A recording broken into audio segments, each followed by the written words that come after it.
tentunya. Tapi sebelum kita mulai pelajaran kita di pagi hari ini, mari kita menghadap Tuhan dulu ya. Silakan Tuhan memberi kita dalam doa.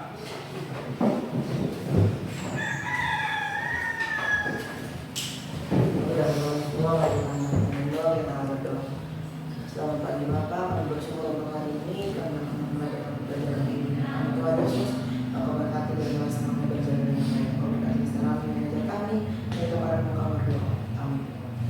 Amin. Baik, terima kasih Al-Fani sudah memimpin kita dalam doa sehingga berharap pelajaran hari ini dapat berjalan dengan baik dan kita bisa memahami setiap materi yang diberikan dengan baik. Oke, saya absen dulu ya. Apakah semuanya hadir? Ada yang sakit? Oke. Ini lagi cuacanya kurang bagus ya, jadi harap dijaga kesehatannya dan kalian tidak sakit sehingga bisa mengikuti pelajaran dengan baik. Adi Gabriel Putra Bola, Alfadli, Angel Siopai, Lucia Sanarias, Clara Tola, Evelyn Tau, Pribete, Gerald Balo, Giren Korek, Jordi Mail, Katrin Oplian Welkis, Putri Lenggu. Oke. Jadi dua orang izin ya, Terus yang lainnya sih. Oke, ada yang sakit? Iya. Tidak ya? Oke, ada yang tahu sifat koligatif larutannya ada berapa jenis? Pak, tangan. Ada berapa jenis sifat koligatif larutan? 1 huruf C. Kenaikan titik gigi. 2 Katrin. 3 Angel Sokai. Tadi pertama apa? Kenaikan titik gigi, penonton toko, kenaikan pergerakan ruang, dan yang terakhir 4 kadar osmotik. Nah, ini sifat koligatif larutan. Ini kita ada di KD 3.2 dan 4.2 ya. Kelas 12 tentunya ya. Ini sifat koligatif larutan elektrolit dan non elektrolit untuk mata pelajarannya di kelas 11. Nah, untuk kompetensi dasarnya dan indikator pencapaian kompetensinya itu 3.2 membedakan sifat koligatif larutan elektrolit dan non elektrolit. Indikatornya itu yang pertama memahami sifat koligatif larutan non elektrolit, yang kedua memahami sifat koligatif larutan elektrolit, dan yang ketiga membedakan sifat koligatif larutan elektrolit dan larutan non elektrolit. Nah, kemudian tadi 4.2 seperti yang dilihat pada PPT yang saya akan ini menentukan derajat peionan melalui data percobaan. Dengan indikatornya adalah menentukan derajat peionan melalui data percobaan. Ya. Oke. Nah, untuk tujuan pelajaran kita untuk hari ini, jadi setelah kalian mempelajari materi ini sudah diharapkan itu kalian bisa itu yang pertama membedakan sifat koligatif larutan elektrolit dan non elektrolit. Jadi tahu misalnya kalau ini larutannya elektrolit, itu cara menghitung sifat koligatif larutannya seperti apa, dan ketika dia larutan non elektrolit cara menentukan sifat koligatif larutannya seperti apa. Sehingga ketika diberikan soal, kalian itu langsung lihat, oh ini larutan non elektrolit berarti pakai rumus yang ini. Oh ternyata ini larutan elektrolit jadi pakai rumus yang ini. Yang kedua, merumuskan faktor Van Hoff. Nah, faktor Van Hoff inilah faktor yang digunakan pada larutan elektrolit yang kita pelajari sebentar, ya. Kemudian yang ketiga, menggunakan faktor Van Hoff dalam perhitungan sifat koligatif larutan elektrolit. Jadi nanti kita akan menggunakan faktor Van Hoff dalam perhitungan larutan elektrolit dan non-elektrolit. Oke, selanjutnya nanti saya akan bagikan dulu kelompoknya. Tapi sebelum bagian kelompoknya kita SBK dulu ya. Oke. Silakan berdiri dulu semangat karena ini masih pagi, jadi kalau semangat. Kelompok 3, kelompok 2, 4, 1, 3, 2,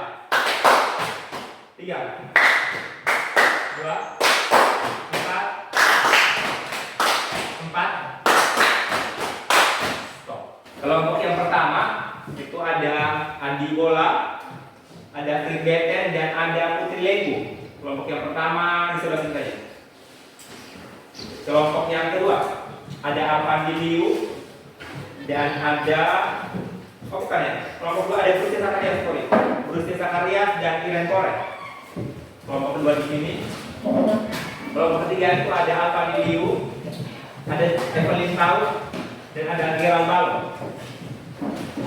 Kemudian kelompok yang keempat itu ada Angelis Siokain dan Katrin Wertis di sebelah kanan. Oke. Nah, kemudian saya akan bagikan yang KPD kepada kalian untuk dikerjakan. Saya akan berikan yang KPD kepada kalian untuk dikerjakan. Yang KPD ini ada dua. Yang pertama pada pertemuan kali ini kita membahas dua KPD, yaitu KPD tentang penurunan tekanan uap dan penurunan kenaikan PGD. Sekarang kita akan masuk ke penurunan tekanan uap. Sudah? Nah, sebelum kalian mengerjakan LKPD-nya, tolong sekarang perhatikan kalian lihat pada slide yang ditampilkan di layar di depan. Ada data tabel ya. Ada data tabel di situ yang memuat data hasil percobaan dari beberapa larutan. Ada berapa larutan itu? Ada 8 larutan. Kemudian ada apa lagi yang diketahui? Ada XT, XT-nya apa? Fraksi mol larut. Kemudian ada P, P0. P0 ini apa? Tekanan uap larut murni ya. Kemudian P-nya apa? Apa? Tekanan uap. Ya, tekanan uap dari mana ini? Larutan. Apa? Larutan ya. Kemudian delta P adalah penurunan tekanan uap.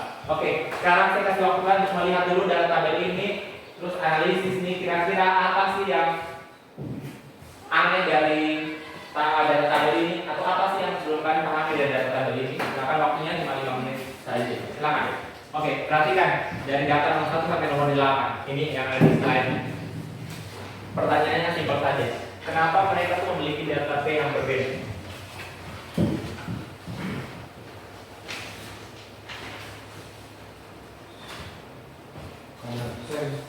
Oke, silakan Bruce. Nilai XT-nya berbeda. Nilai XT-nya berbeda. Sukrosa ini nilai XT-nya dia atau fraksi mol kata larutnya dia adalah 0,01. Kemudian delta P-nya penurunannya sebesar 0,25. Oke, sekarang NaCl.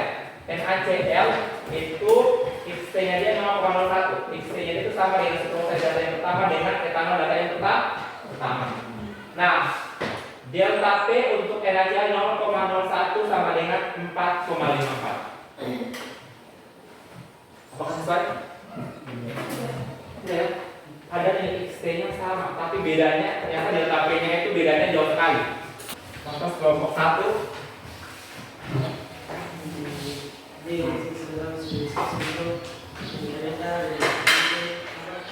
Yang menyebabkan fraksi mol larut sama dengan sukur dan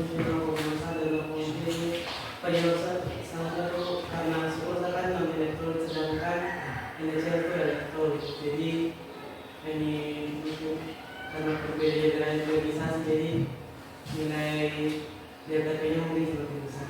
Kerjanya saya akan kasih contoh sebentar ya, sebelum nanti kalian ke pengerjaan LKPD-nya. Oke. Perhatikan baik-baik di sini. Penurunan tekanan uap. Sudah. Rumusnya adalah delta P sama dengan XT kali P0. Ini untuk larutan apa ini? Non elektrolit ya. Ingat delta P-nya, delta P sama dengan XT kali P0 kali I. Oke, dua metode ini silakan didiskusikan dan dikerjakan sesuai instruksi yang tersedia pada LKPD. Silakan.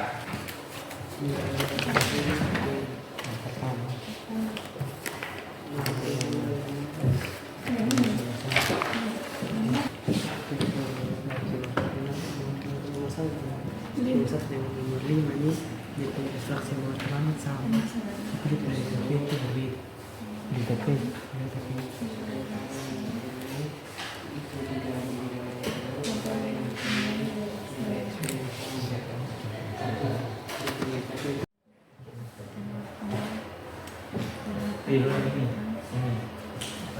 Oke, sekarang kita akan presentasi. Seperti biasa presentasinya kita bagi sehingga setiap kelompok itu bisa mempresentasikan hasil diskusi yang telah dilakukan dengan baik. Oke, kita akan mulai dari LKPD yang satu. LKPD yang pertama ini akan dipresentasikan oleh kelompok 1 dan kelompok 2. Paham ya? Serta LKPD yang kedua, LKPD kenaikan diri ini akan dipresentasikan oleh kelompok 3 dan kelompok 4. Halo. Di sini kami akan mempresentasikan LKPD yang pertama adalah penurunan tekanan ruang. Di pertama tadi ini yang fenomena pertama yang ada tabel, yang nomor 2 kan ditanya tentang rumusan masalah berdasarkan fenomena data sesuai. Jadi ini rumusan masalahnya kami tuh di sini kita lihat kalau larutan nomor 1 dan 3 tuh kan punya nilai ST yang nilai ST-nya sama, dan nilai delta P-nya juga sama. Tetapi pada larutan nomor 1 dengan nomor 5 kita kan S dan 3 loh. Nah, pada larutan nomor 1 dengan nomor 5 tuh punya nilai XT yang sama, tetapi nilai delta P-nya berbeda. Jadi itu yang masalah yang kami temukan.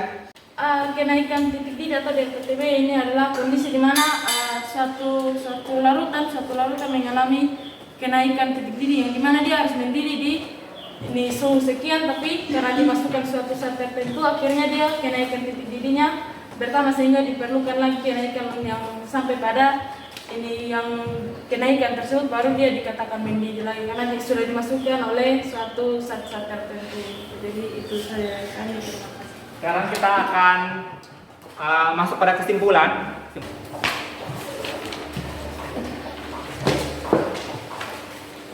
Kesimpulan, silakan. Dari yang pertama ya, tekanan penurunan tekanan uap atau delta P.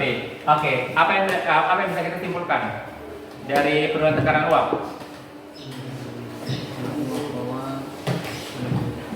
Apa yang pertama? Hasil akhir dari delta P itu, Rumusnya apa? Rumus untuk mencari delta P apa? rumus dari delta P itu Delta P sama dengan fraksi mol per larut dikali penol tekanan uap murni NT kali tekanan uap B penol. Ini untuk apa? ini Non untuk elektrolit. non elektrolit. Non elektrolit ya. Ya, Oke. Nah, kalau non elektrolit bagaimana? dia rumus kurang lebih sama, tinggal ditambah I atau faktor Oke, ada faktor Van Hoff-nya ya. Ya. Selanjutnya kita kasih kalian tugas rumah, tolong perhatikan baik-baik. Perhatikan buku cetak di halaman 12. Oke. Nah, materi kita hari ini sampai di sini. Untuk minggu depannya kita akan mempelajari dua sifat kualitas larutan yang terakhir yaitu penurunan titik beku dan yang terakhir adalah tekanan osmosis. Oke. Sekarang LKPD-nya dikumpulkan ke depan. Silakan. Siapa yang yakin bahwa dia benar semua LKPD-nya? Kelompok 1.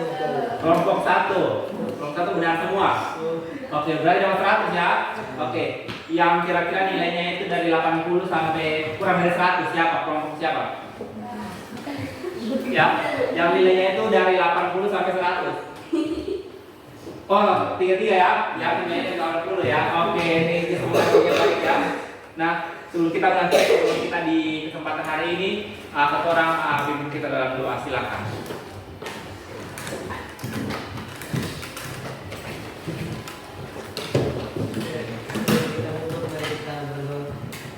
Terima kasih Tuhan buat menyertamu pelajaran kimia tanpa dari pelajaran baik Tuhan. Kiranya setiap materi yang telah kami dapat kami bisa Tuhan. Terima kasih. Amin. Oke, terima kasih banyak teman kita selesai. Kita akan bertemu lagi di minggu yang akan datang. Terima kasih banyak. Silakan siap untuk melanjutkan pelajaran selanjutnya. Ready. Thank you, Mr.